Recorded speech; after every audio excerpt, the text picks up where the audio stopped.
جماهير الحصن، ننتظركم غدا السبت على استاد صقر بن محمد القاسمي لنتابع وإياكم لقاء الجولة الثامنة من دوري المحترفين، دوري أدنك.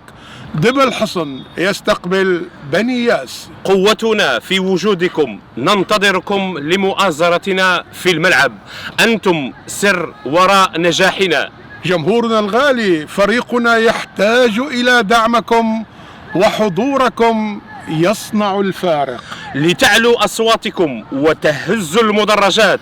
جمهورنا الحبيب، المباراة ليست مجرد لعبة بل قصة تفوق وتألق. فريقنا يستمد قوته منكم، فلا تبخلوا بالحضور والتشجيع. دب الحصن يناديكم، وجودكم في المدرجات يشكل لوحة فنية، وحضوركم هو الوقود الذي يحتاجه الفريق. موعدنا في الملعب لنصنع الفارق ونقف خلف فريقنا بكل قوة. كل الطرق إلى استاد مفتوحة. مباراة دب الحصن ستكون ملحمة كروية لا تنسى.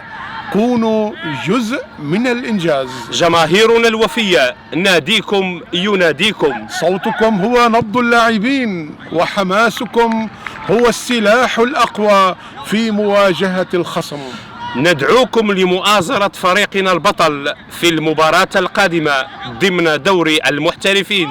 كونوا معنا في المدرجات، ارتدوا اللون الأخضر واهتفوا بكل قوة لدب الحصن لكي نصنع الفارق.